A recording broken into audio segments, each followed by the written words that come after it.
Assalamualaikum warahmatullahi wabarakatuh.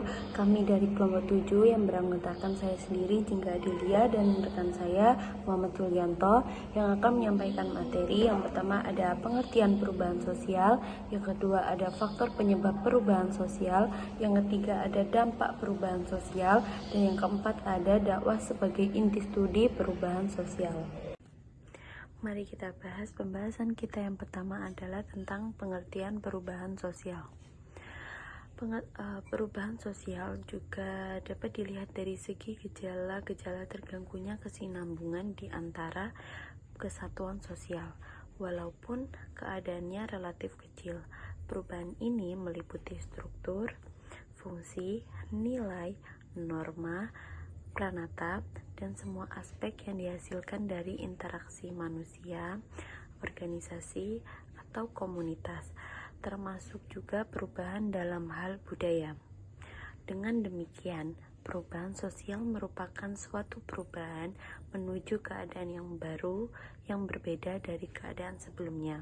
Dapat disimpulkan bahwasannya perubahan sosial ini merupakan perubahan dalam hubungan interaksi antar individu, organisasi atau komunitas dengan struktur sosial atau pola dan norma tertentu. Ada beberapa pengertian dari sosiolog tentang perubahan sosial. Seperti yang pertama ada Wilbert Murray yang memasukkan ke dalam definisi perubahan sosial di berbagai ekspresi mengenai struktur seperti norma, nilai, dan fenomena kultural. Yang kedua ada William F. Oakwood yang mengemukakan ruang lingkup perubahan sosial meliputi unsur-unsur kebudayaan material maupun imaterial. Yang ketiga ada Kings Davis yang mengartikan perubahan sosial sebagai perubahan yang terjadi dalam struktur dan fungsi masyarakat. Yang keempat ada McIver yang mengartikan bahwa perubahan sosial sebagai perubahan dalam hubungan sosial atau sebagai perubahan terhadap keseimbangan dalam hubungan sosial. Yang kelima ada Gillen and Gillen yang mengartikan perubahan sosial sebagai suatu variasi dari cara hidup yang telah diterima, baik perubahan-perubahan kondisi geografis, kebudayaan material, komposisi penduduk, dan ideologi. Yang keenam ada Silo Sumarjan yang merumuskan perubahan sosial sebagai segala perubahan-perubahan pada lembaga-lembaga kemasyarakatan yang di dalam suatu masyarakat dan mempengaruhi sistem sosialnya, termasuk di dalamnya terdapat nilai-nilai, sikap, dan pola perilaku di antara kelompok-kelompok dalam masyarakat. Nah, perubahan sosial ini memang harus menjadi sasaran utama dari dakwah. Sebelumnya, dakwah tidak bisa dilepaskan dari adanya proses komunikasi, karena dakwah, komunikasi, dan perubahan sosial itu harus selalu sinergis satu dengan yang lainnya. Karena dakwah tanpa komunikasi tidak akan mampu berjalan menuju target-target yang diinginkan, yaitu terciptanya perubahan masyarakat. Perubahan sosial merupakan perubahan yang mencakup unsur-unsur kebudayaan baik material maupun imaterial yang menekankan adanya pengaruh besar dari unsur-unsur kebudayaan material terhadap unsur-unsur imaterial. Tapi sebelum itu saya akan menjelaskan tentang apa sih kebudayaan material dan kebudayaan imaterial. Bahwasannya kebudayaan material adalah kebudayaan yang nyata, wujudnya itu nyata seperti candi dan totem. Tapi kalau kebudayaan imaterial merupakan kebudayaan yang abstrak seperti pemikiran filosofi seperti itu. Nah, tidak semua gejala-gejala sosial ini mengakibatkan perubahan. Nah, dapat dikatakan sebagai perubahan sosial jika memiliki ciri-ciri seperti setiap masyarakat tidak akan pernah berhenti berkembang karena mereka mengalami perubahan baik lambat maupun cepat. Yang kedua, perubahan-perubahan yang terjadi pada lembaga kemasyarakatan tertentu akan diikuti dengan perubahan pada lembaga sosial lainnya. Yang ketiga, ada perubahan sosial yang cepat dapat mengakibatkan terjadinya disorganisasi yang bersifat sementara sebagai proses penyesuaian diri. Masuk materi yang kedua yaitu faktor penyebab perubahan sosial, yang mana ada dua faktor yang bersumber dalam masyarakat dan di luar masyarakat. Untuk pembahasan yang pertama, kita ada faktor yang bersumber dalam masyarakat. Yang pertama ada bertambah dan berkurangnya penduduk. Laju pertambahan penduduk yang sangat cepat ini menyebabkan terjadinya perubahan struktur masyarakat, terutama yang mencakup lembaga kemasyarakatan. Nah, berkurangnya penduduk ini mungkin disebabkan karena urbanisasi atau transmigrasi. Yang kedua, adanya penemuan baru. Nah, penemuan baru ini sebagai sebab terjadinya perubahan yang dapat dibedakan dalam pengertian discovery dan invention. Dan yang ketiga, adanya pertentangan atau konflik, yang mana pertentangan dalam masyarakat ini mungkin terjadi antara perorangan ataupun antar kelompok yang mengakibatkan terjadinya perubahan. Yang keempat, adanya pemberontakan atau revolusi. Faktor selanjutnya adalah faktor yang bersumber dari luar masyarakat. Yang pertama adalah lingkungan alam fisik. Lingkungan alam fisik ini disebabkan yang berasal dari lingkungan alam fisik yang ada di sekitar manusia, misalnya terjadinya bencana alam seperti gempa bumi, angin topan, banjir besar, dan lain-lain yang mengakibatkan perpindahan penduduk ke tempat lain dan harus menyesuaikan diri dengan tempat tinggal yang baru. Nah, hal ini menyebabkan terjadinya perubahan pada lembaga kemasyarakatan. Yang kedua, adanya peperangan. Peperangan ini dengan negara lain yang mengakibatkan terjadinya perubahan. Oke, yang ketiga, adanya pengaruh kebudayaan lain. Secara hubungan fisik antara dua masyarakat ini memiliki dua kecenderungan untuk menimbulkan pengaruh timbal balik, yang artinya masing-masing masyarakat ini mempengaruhi masyarakat lain dan juga menerima pengaruh dari masyarakat sebelumnya. Dan selanjutnya ada dampak perubahan sosial. Dampak perubahan sosial diantaranya ada dua, yaitu integrasi sosial. Dalam perubahan sosial di masyarakat perlu diikuti adanya penyesuaian baik unsur masyarakat maupun unsur baru. Hal demikian sering disebut sebagai integrasi sosial. Unsur yang saling berbeda dapat saling menyesuaikan diri. Indonesia yang terdiri dari beragam suku, bangsa, dan budayanya. Diharapkan semua unsur atau komponen bangsa dapat menyesuaikan diri.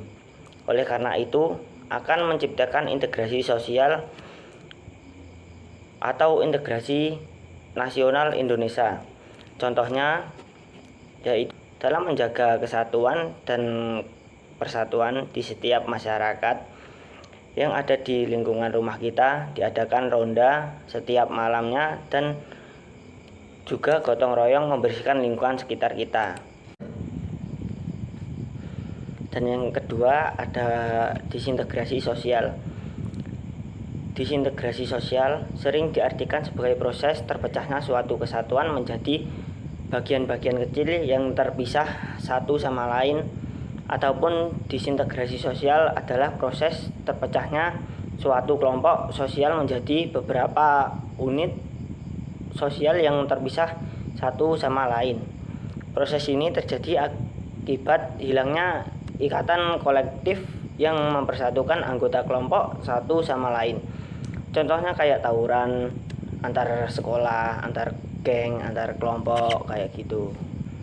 Selanjutnya ada perubahan sosial sering ditandai dengan perubahan unsur kebudayaan tanpa diimbangi perubahan unsur kebudayaan yang lain yang saling terkait. Biasanya unsur yang cepat perubahan adalah kebendaan bila dibandingkan dengan kebudayaan rohani.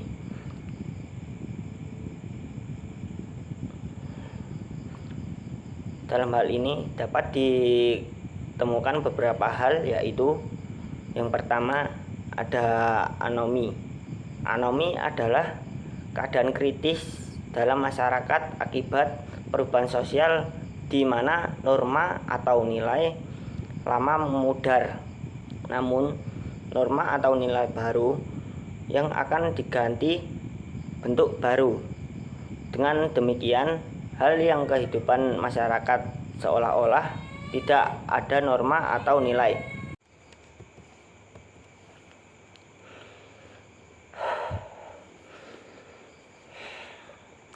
Dan yang kedua adalah cultural lag.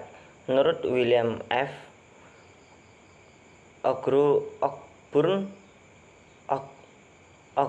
ditemukan sebagai perbedaan taraf kemajuan antara berbagai bagian dalam kebudayaan atau ketertinggalan antara unsur kebudayaan material dengan non-material.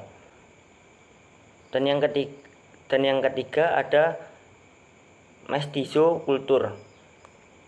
Mestizokultur atau kebudayaan campuran merupakan proses campuran unsur kebudayaan yang satu dan unsur kebudayaan lain yang memiliki warna dan sifat yang berbeda. Hal ini bercirikan sifat formalisme, yaitu hanya dapat meniru bentuknya tetapi tidak mengerti akan arti sesungguhnya. Keadaan ini ditandai dengan meningkatnya pola konsumsi masyarakat serta terjadinya demonstrasi efek atau kekayaan yang makin besar dengan adanya iklan. Dan materi yang terakhir adalah dakwah sebagai inti studi perubahan sosial. Sosiologi adalah ilmu yang mempelajari masyarakat dalam suatu sistem sosial. Dalam sistem tersebut, masyarakat terus mengalami perubahan. Tidak ada masyarakat yang tetap statis. Perubahan pasti terjadi. Perubahan ini bisa berskala kecil maupun besar, dengan dampak yang bervariasi terhadap aktivitas dan perilaku manusia. Perubahan sosial dapat mencakup berbagai aspek, dari yang sempit hingga yang luas. Pada aspek yang sempit, perubahan dapat terjadi dalam pola pikir dan perilaku individu. Sementara itu, pada aspek yang lebih luas, perubahan dapat terjadi pada struktur sosial, yang pada akhirnya pengaruh terhadap perkembangan masyarakat di masa depan. Kajian tentang perubahan sosial yang menjadi inti dalam sosiologi telah dimulai sejak abad ke-14. Ibnu Khaldun, seorang pemikir muslim dalam ilmu sosial, adalah tokoh pertama yang memperkenalkan konsep perubahan sosial. Lanjut, teori siklus peradaban yang ditemukan oleh Ibnu Khaldun dalam Muqaddimah menjelaskan bahwa peradaban mengalami pola naik dan turun secara berulang.